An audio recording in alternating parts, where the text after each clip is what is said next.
रुके हैं, बैठे हुए देख सकते हैं। ये लोग परसों शाम को बिजासन से यानी महाराष्ट्र मध्य प्रदेश बॉर्डर से निकाले गए। उनको एक ट्रक में बिठाया गया कुछ चलने के बाद।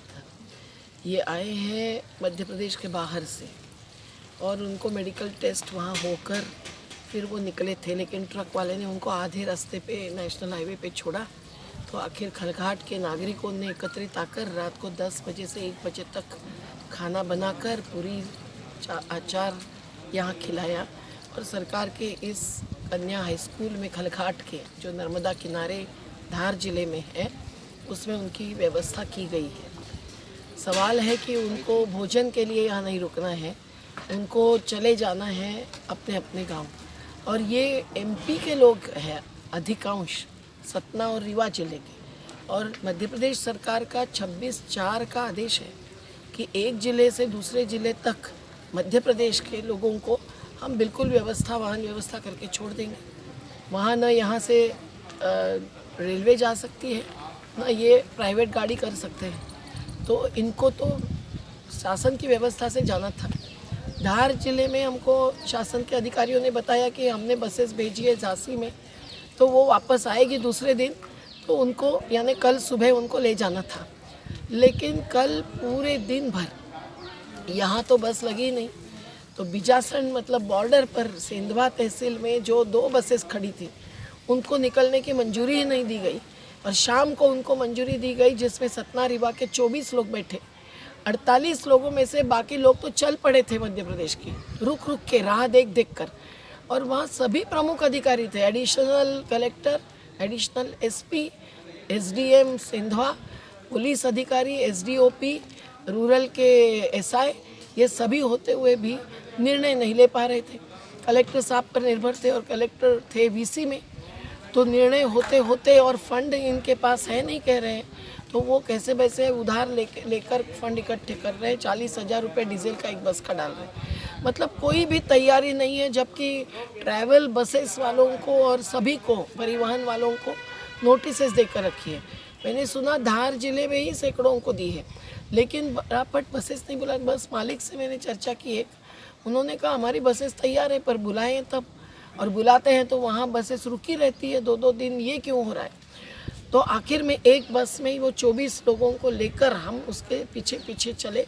तो जामली में खाना दे देंगे, लिस्ट बनाएंगे और फिर आगे जाएंगे, ये तय था।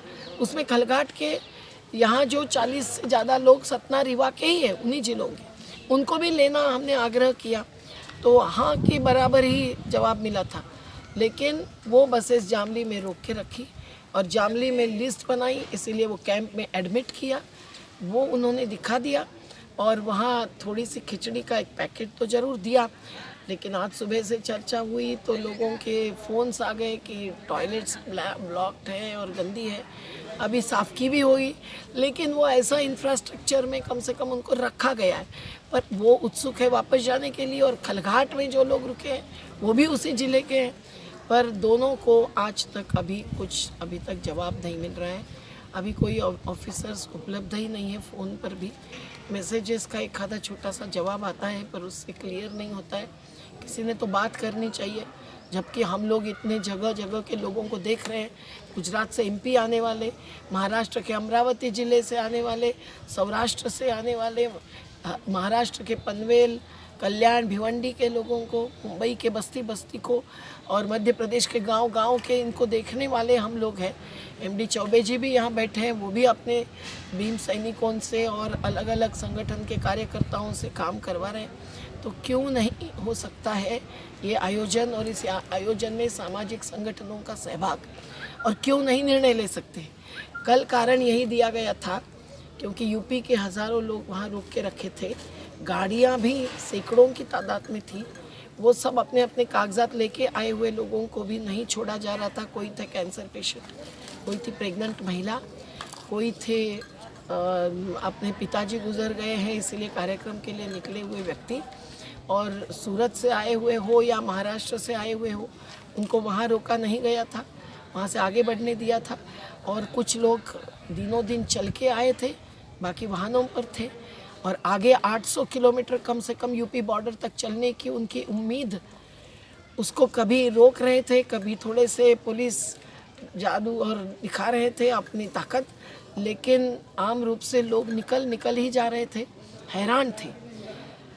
यूपी ने बॉर्डर बंद किए, ये कारण दिया गया था। रात को 11 बजे हमको खबर मिली लखनऊ से अधिकृत कि अब बॉर्डर पे जितने लोग पहुँचे हैं, जिनकी संख्या बता रहे हैं कि लाखों में है, उनको हम यूपी में अंदर लेना चालू करेंगे। तो होपफुली आज चालू हुआ होगा। लेकिन यहाँ जो लोग हम निकलने के बाद में पहुँचे थे, उन्होंने मालूम पड़ा कि 12 बजे तक चक्का जाम कर दिया और किसी को भी जाने नहीं दे रहे हैं, इसका निषेध किया।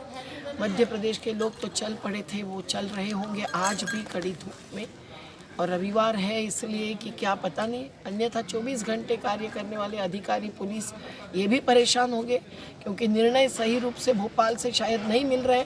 और यूपी और मध्य प्रदेश का और गुजरात का भी अगर कोऑर्डिनेशन नहीं, तो मध्य प्रदेश और महाराष्ट्र का कोऑर्डिनेशन समन्वय क्या होने वाला है, तो पता नहीं है। रेलवे का यहाँ से छूट रही है, कब छूट रही है, कहाँ के लिए छूट रही है। रेलवे में नॉर्मल टिकट के अलावा 50 रुपये और ऊपर के ले गए, छूट देने के बदले लूट।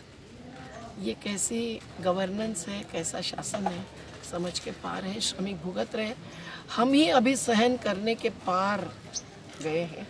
सहन नहीं हो रहा है, सत्याग्रह का कोई ना कोई कदम हम लोगों को उठाना पड़ेगा। और हम बाकी संगठनों का ऐलान करते हैं तो अपनी अपनी जगह पर कहीं ना कहीं सत्याग्रह शुरू कर दीजिए। एक दिन का लाक्षणिक सांकेतिक उपवास तो हम कर चुके हैं, पर सरकार के कान में अगर जूं नहीं रेंग रही है या उनकी क्षमता नहीं है, लॉकडाउन करने की क्षमता है बिना तैयारी के, लेकिन लाखों श्रमिकों को सम्मान के साथ घर पहुंचाने की क्षमता अगर नहीं है, तो हम ही लोगों को कदम उठाने पड़ेंगे।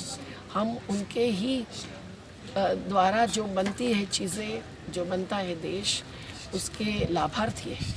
हम चुप नहीं बैठ सकते हैं उनकी ये दुर्दशा दर्दनाक हकीकत देखकर। इसलिए हम सोच रहे हैं कि क्या करें। ये खलघाट के लोगों को भी उठाने के लिए बस नहीं आ रही है, और जामली से भी बस अभी तक नहीं छूट रही है। कोई जवाब नहीं मिल रहा है, तो हम चुप कैसे बैठ सकते हैं।